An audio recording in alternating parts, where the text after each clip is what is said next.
আল্লাহ রাব্বুল আলামিন কোরআনের ভিতরে কত সুন্দর করে জানিয়ে দিলেন, ও দুনিয়ার মানুষ, তোমাদেরকে আমি বানাইলাম, এই বানানের ভিতরে আমি আল্লাহ তোমাদেরকে দিলের ভিতরে একটা দিল দিয়েছি। এ মুসলমান নবীর উম্মতের দল, এই দিলটা কিসের জন্য আমার আল্লাহ দিয়েছেন? আল্লাহ রাব্বুল আলামিন বলেন, বান্দা এই দিলটা দিয়েছি, দিলের কাজ আছে। এ মুসলমান, এই দিলের কাজ কি? এই দিলের দ্বারা আল্লাহ বলেন ভালো বস্তু তুমি গবেষণা চিন্তা ফিকির করো। এই দিলটার দ্বারা তুমি খারাপ দান্দায় চলে যায় না।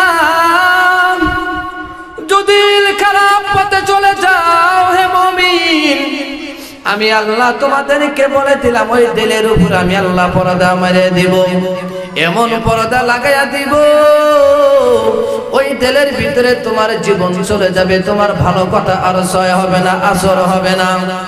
এত সুন্দর সুন্দর ভালো ভালো কথা হুজুররা বলে, এত সুন্দর ভালো ভালো কথা বলার কারণেও তোমার দিল ভাইসা ওঠে, মন ফাপর হয়ে যায়। এর দ্বারাই বোঝা যাবে রে গোলাম, ভালো করে চিন্তা করে দেখবা আমার দিলের ভিতরে গুনাহ জমা হয়ে গেছে। আমার আল্লাহ বলেন, বান্দা তোমার ওই দিলের উপরে পর্দা, এই পর্দা লাগিয়ে দেওয়ার কারণে বান্দা তোমার দিলের ভিতরে ভালো কথা ঢোকে না, তোমার ভালো গবেষণা করার মন চায় না। আমার আল্লাহ রাব্বুল আলামিন তারপরে বলেন, বান্দা শুনে নাও, আমি তোমাদেরকে চোখ দিয়েছি দেখার জন্য, এই চোখটার দ্বারাই বান্দা তোমরা ভালো বস্তু দেখবা, ভালো বস্তু শুনবা। এই ভালো বস্তু দেখতে যদি না পাও, আমি আল্লাহ তোমার চোখের উপরে পর্দা ছেড়ে দেব। যখন আমি আল্লাহ পর্দা ছেড়ে দিব, বান্দা তুমি ওই চোখের দ্বারাই তুমি ভালো বস্তু দেখতে পাবা না।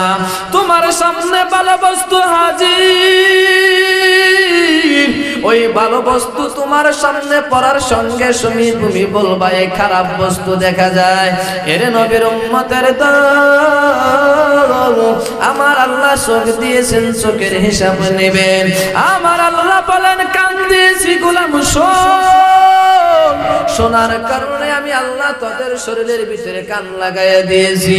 এই কানের দ্বারাই বান্দা শুনবি, গান বাজনা তার লাগায়া বান্দা টাইম নষ্ট করে দেবে না। তোমার মসজিদে আজান হয়, আজান তোমার কানে শোনো, ওই আজানটা শোনার কারণে বান্দা তুমি মসজিদে চলে যাও, কিন্তু ভালো কথা তোমার কানে বাজে না। গানের তার লাগায়া দিলি বান্দা তোমার দিলটা অনেক শান্তি হয়। এত মজা গান তুমি কোথায় পাইলা?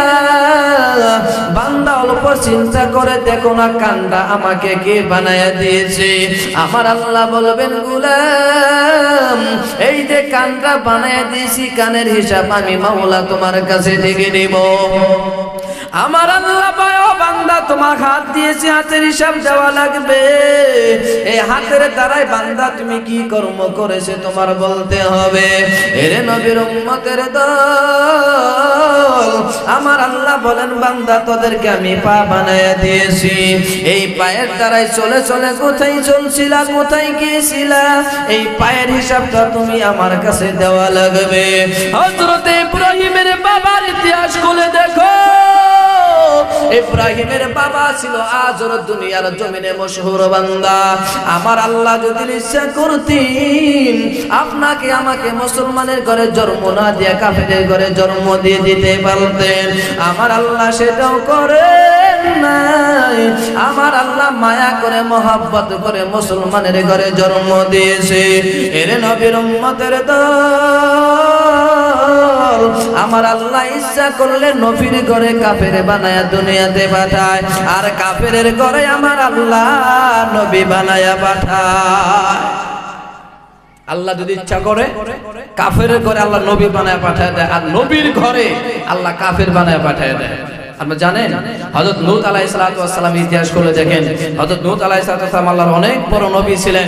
লূত আলাইহিস সালাতু ওয়াস সালামের সন্তান কাফের ছিলেন, তো নবীর ঘরে কি হয়েছে? কাফের হয়েছে। আর কাফেরের ঘরে আল্লাহ নবী বানায় পাঠিয়েছে, সুবহানাল্লাহ পড়েন। যেরকম আজর অনেক মূর্তি পূজা, অনেক কাফের একটা সন্তান, একটা লিডার ছিল, মূর্তি পূজার একটা পণ্ডিত ছিল এই আজর। এই আজরের ঘরে আল্লাহ রাব্বুল আলামিন নবী বানায় পাঠিয়ে দিয়েছেন। কি বানায় পাঠিয়ে দিয়েছেন? কথা বলে নবী ইব্রাহিম আলাইহিস সালামকে বানায় পাঠিয়েছেন। আজরে এত বড় মূর্তি পূজা, এত মূর্তি পূজা, নিজের হাতে পাথরের দ্বারা মূর্তি বানাইতো। ওই মূর্তি বেড়ে আজর বাজারে বেচা কিনে করতো। দুনিয়ার সমস্ত মানুষ ওই মূর্তি কোনা বাজার থেকে কিনে কিনে মানুষ ইবাদত করতো। ওই মানুষ কোনা এই মূর্তিকে খোদা হিসাবে মানতো, খোদা হিসাবে ইবাদত করতো। এই কোনা কাম যখন ইব্রাহিম আলাইহিস সালাম দেখলেন, দেখার পরে হযরত ইব্রাহিম আলাইহিস সালাম তেনার বাবা আজরকে বললেন, ও আব্বাজান, আপনার কাছে একটা কথা জানতে চাই। ইব্রাহিমের বাবা আজর বলল, ও সন্তান, কি কথা জানতে চাও ইব্রাহিম, তুমি আমাকে বলো। ইব্রাহিম নবী তখন বললেন, ও আব্বাজান, আপনার কাছে এই কথা জানতে চাই, আপনি যে মাথে হাতের দ্বারায় পাথরের দ্বারায় মূর্তি বানাইছেন, এই মূর্তি বানায়া ফের বাজারে নিয়ে গিয়ে বেচাকিনি করতেন, এই মূর্তিকে আপনারা খোদা হিসাবে মানেন, এই মূর্তির কাছে যাই আপনারা দয়া ভিক্ষা চান। আব্বাজান, আপনাদের কাছে একটা প্রশ্ন, ও আব্বা, আপনি আমাকে প্রশ্নের জবাবটা দিবেন। ইব্রাহিমের বাবা তখন বলল, সন্তান, কি জানতে চাও বলো। ইব্রাহিম তখন বললেন, আব্বাজান, আপনারা যে খোদার ইবাদত করেন এই খোদা সম্পর্কে জানতে চাই। আপনাদের এই খোদার হাত আছে? ইব্রাহিমের বাবার হাত আছে। আপনাদের এই খোদার পা আছে? বলে পা আছে। আপনাদের খোদার চোখ আছে? কয় আছে। আপনাদের খোদার নাক আছে? কয় আছে। মুখ আছে? কয় আছে। আপনাদের খোদার সব আছে। ও আব্বাজান, আপনাদের খোদার পা আছে, ঠিক আছে, মাইনে নিলাম, কোনো সন্দেহ নাই। আপনাদের খোদাকে পায়ের দ্বারাই চলতে পারে। ইব্রাহিমের বাবা তখন ডাক দিয়া কয়, ও সন্তান ইব্রাহিম, তুমি তো ভালো করে জানো আমাদের খোদার পা আছে, কিন্তু পায়ের দ্বারাই চলতে পারে না। কথা বলেন না ঠিক না বেঠিক? এ মুসলমান নবীর উম্মতের দল, ইব্রাহিমের বাবা তখন বলল, ও সন্তান ইব্রাহিম, আমার খোদা চলতে পারে না। ইব্রাহিম নেক্সট টাইমে প্রশ্ন করলেন, ও আব্বাজান, ঠিক আছে, আপনার খোদা চলতে পারে না, মেনে নিলাম, কোনো সন্দেহ নাই। আপনাদের খোদার হাত আছে? কয় আছে। ঠিক আছে, আপনাদের এই খোদা এই হাতের দ্বারা কোনো বস্তু ধরতে পারে কিনা? ইব্রাহিমের বাবা বলল, সন্তান, না না, আমাদের এই খোদা হাতের দ্বারাই কোনো বস্তু ধরতে পারে না। ইব্রাহিম বলল, কথা ঠিক আছে, পয়েন্টের ভিতরে রাখবেন। এ মুসলমান, আল্লাহর গোলামদের কান্দা লাগাইয়া শুনবা, মুসলমানকে আল্লাহ কিসের জন্য বানিয়েছেন, কোন কাজের জন্য বানিয়েছেন, যে কাজটা আল্লাহ রাব্বুল আলামিন গোটা পৃথিবীর মুসলমানের উপরে ফরজ করে দিয়েছেন। এই মুসলমান আল্লাহর গোলাম নবীর উম্মতের দল ইব্রাহিম আলাইহিস সালাম বললেন, আব্বাজান, আপনার খোদা পা আছে, চলতে পারে না, হাত আছে, ধরতে পারে না। আমি ইব্রাহিম মেনে নিলাম, কোনো কথা নেই। আপনাদের খোদার চোখ আছে? কয় আছে। আপনাদের খোদা কি চোখের দ্বারা কোনো বস্তু দেখতে পারে কিনা? ইব্রাহিমের বাবার মাথা লাহে লাহে গরম। ইব্রাহিমের বাবা বলে, ও সন্তান, তুমি কি বারবার প্রশ্ন করো জানি না, আমাদের খোদার চোখ আছে, দেখতে পায় না। ইব্রাহিম বললেন, ও আব্বাজান, রাগ করবেন না, অল্প ধৈর্য করেন। আপনাদের খোদার মুখ আছে? কয় মুখ আছে। বলতে পারে কি? কথা বলতে পারে না। ইব্রাহিম বললেন, আব্বাজান, জবান আছে, কথা বলতে পারে না। আপনাদের খোদার সামনে যখন খানা ফল ফ্রুট রাখা হয়, আপনাদের এই খোদা কি এই খানা খাইতে পারে?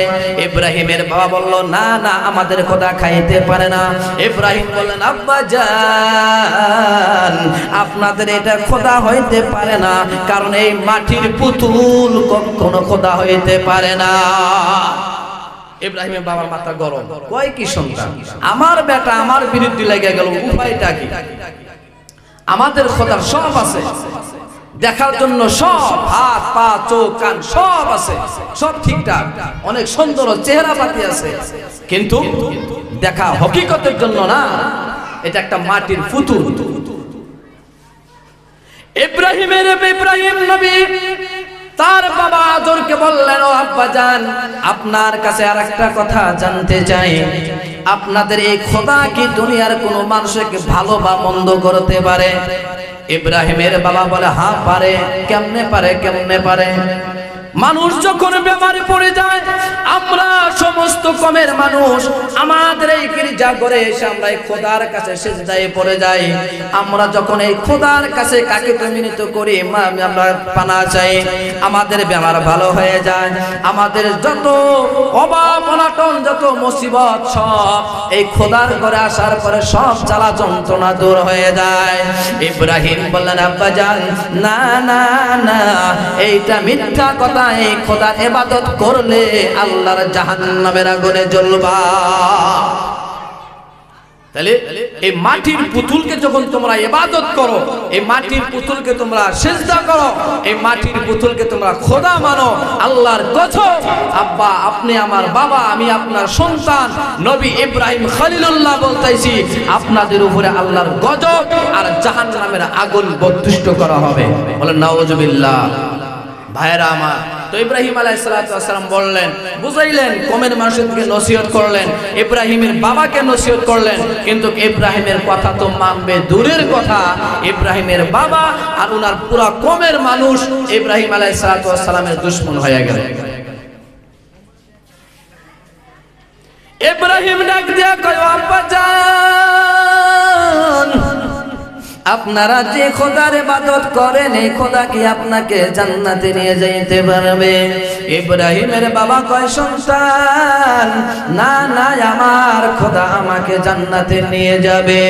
অতএব তুমি আমাদের খোদা সম্পর্কে কোনো কথা বলবা না, কোনো কথা বলবা না।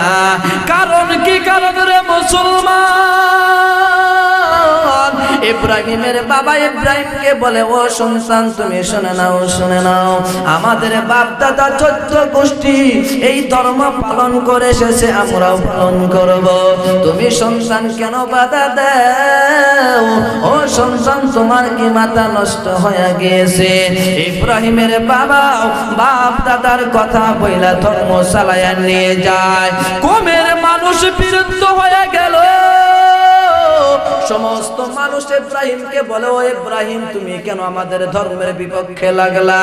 আমাদের ধর্মের বিপরীত কেন কথা বলো? ও ইব্রাহিম, তোমার বাবাই নিজেই তো মূর্তি বানায়। এইরকম আলোচনা করতে করতে হঠাৎ করে একদিন ওই কমের ভিতরে একটা খুশির দিন, মেলার দিন এসে যায়। সমস্ত মানুষ মেলায় চলে যাবে।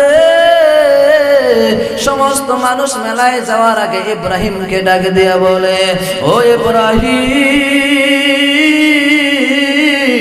চলো আমাদের সঙ্গে, তুমি মেলায় চলো, মেলায় চলো।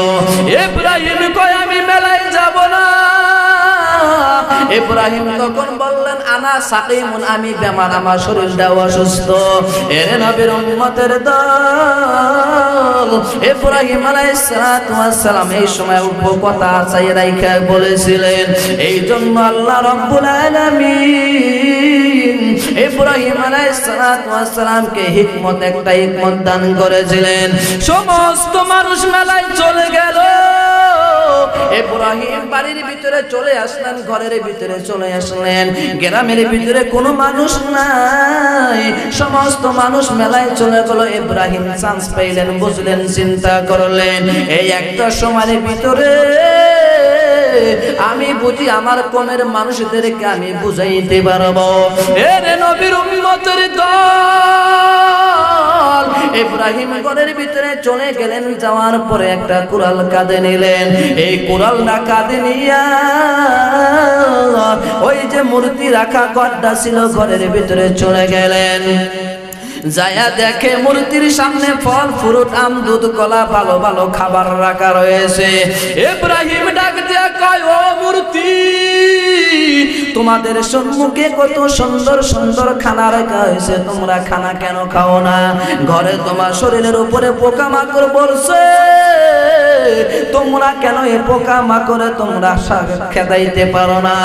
ইব্রাহিম কথা বলে, মূর্তি তো আর কথা বলতে পারে না। ইব্রাহিম রাগিত হয়ে বলো, তোমরা কেমন খোদা হয়েছো? এর নবীর উম্মতের দল ইব্রাহিম কুরআনটা যখন হাতে নিলে নেওয়ার পরে একজন একটা করে মূর্তির টুকরা টুকরা করে দিল। এক মূর্তির হাত পাও কাইটা টুকরা টুকরা করে চন্ড বন্ড করে দেয়। সমস্ত মূর্তি ভাঙ্গা চুরা খানচুর করে বড় মূর্তিটা বাঁচাইয়া রাখছে। এর নবীর উম্মতের দল মোর সমস্ত বড় মূর্তিটা যখন বাঁচাইয়া রাখছে, ইব্রাহিম আলাইহিস সালাতু ওয়াস সালাম ওই কুরআনটা নিয়া ওই বড় মূর্তির কাঁধের উপরে লটকায়া ইব্রাহিম বাড়িতে চলে গেছে। এই দিকে সমস্ত কমের মানুষ মেলায় থেকে নিয়ত করেছে, আমরা যখন বাড়িতে যাব, বাড়িতে যাওয়ার আমাদের গির্জা ঘরে চলে যাব, আমাদের খোদার ঘরে যাব। খোদার ঘরে যাওয়ার পর আমরা খোদার ইবাদত করব, খোদার ইবাদত করব। এই আশা নিয়ে মানুষ মেলায় থেকে চলে আসলো।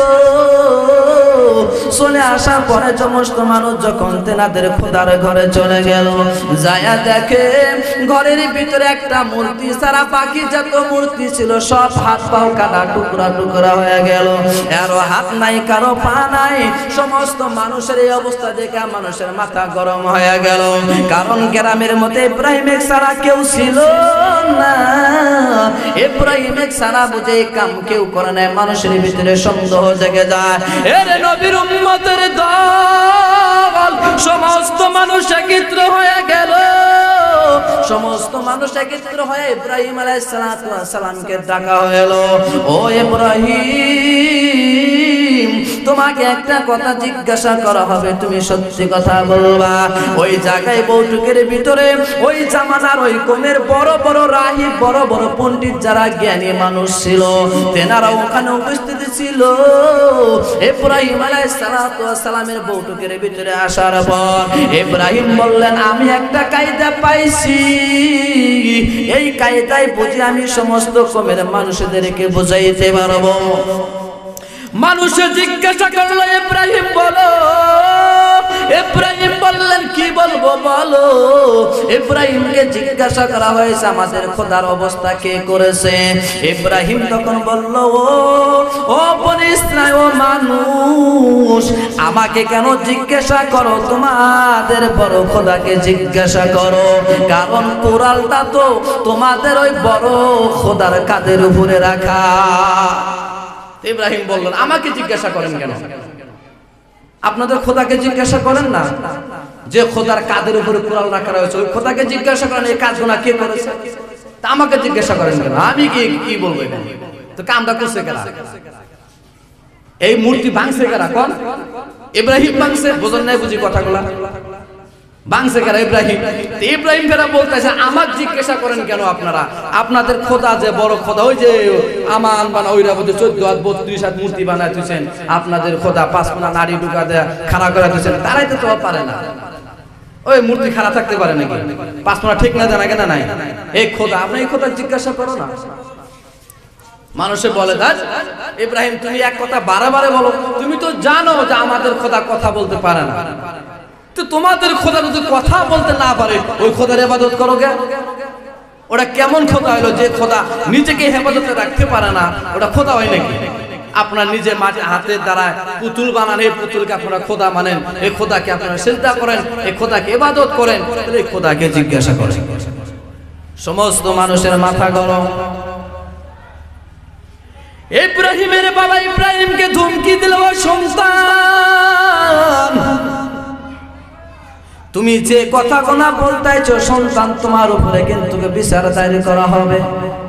ইব্রাহিম ডাক দিয়ে কয়, আব্বাজান আপনারা আমার উপরে যতই বিচার দায়ের করেন না কেন, এই ধর্মটা মিথ্যা ধর্ম, বাতিল ধর্ম, ধ্বংস হইয়া ধর্ম, এই ধর্মের ভিতরে আমি নাই। আপনারা যে মূর্তির ইবাদত করেন এটা হইল ভণ্ডামি। ইব্রাহিম কয়, আব্বাজান দুনিয়ার পিছন থেকে ছাড়ো, এই দুনিয়ার পিছনে যদি লাইগা থাকো বাবা তুমি ধ্বংস হয়ে যাবা, ধ্বংস হয়ে যাবা। এখনো সময় আছে, আল্লাহর কাছে তওবা করে নাও। আল্লাহর কাছে আমি নবী দোয়া করব, আমি তোমার জন্য দোয়া করব, আমার আল্লাহ তোমাকে মাফ করে দেবে, কোনো সন্দেহ নাই। কিন্তু ইব্রাহিমের বাবা দুনিয়ার লালসের ভিতরে পড়ে গেছে। ইব্রাহিমের সমস্ত কমের মানুষ ওই যে বাপ দাদার ধর্ম ঠিক রাখা লাগে। এই বাপ দাদার ধর্ম, আমরা বাপ দাদার ধর্ম দিয়ে আমরা কিছু দলিল দেই, এরকম মানুষ আহংকার সমাজের ভিতরে আছে। আছে না নাই বলেন? হ্যাঁ, আছে না নাই? বলেন না, মিথ্যা কথা, এটা করবেন না কখনো। বাপ দাদার ধর্ম আমাদের ধর্ম তো একটাই ধর্ম, কিন্তু কর্মটা ভিন্ন। বাপ দাদারা যেটা করছে, আগের জামানা যেটা করছে, ওটা যদি এখন আমরা করি, তাহলে আমাদের হাদিস কোরআন আর পূজা কি? হাদিস কোরআন পড়ার দরকার আছে কি? হাদিস আমাদের ফলো করা লাগবে, কোরআন আমাদের ফলো করা লাগবে, যে হাদিস কোরআনের ভিতরে কি আছে, কি বলছে আল্লাহর নবী, আল্লাহ কি বলেছেন, আমরা সেটাই বলে করব। তো ইব্রাহিম আলাইহিস সালাম বাবা তো তাহলে ওই যে বাপ দাদার ধর্ম, এই বাপ দাদার দোহাই দিছে, না আমার বাপ দাদার ধর্ম এটা কইরা গেছে, এই ধর্ম আমরা করব, তুমি বাধা দিবার কি? অথচ কিন্তু ওই ঘরের সন্তান হযরত ইব্রাহিম আলাইহিস সালাম।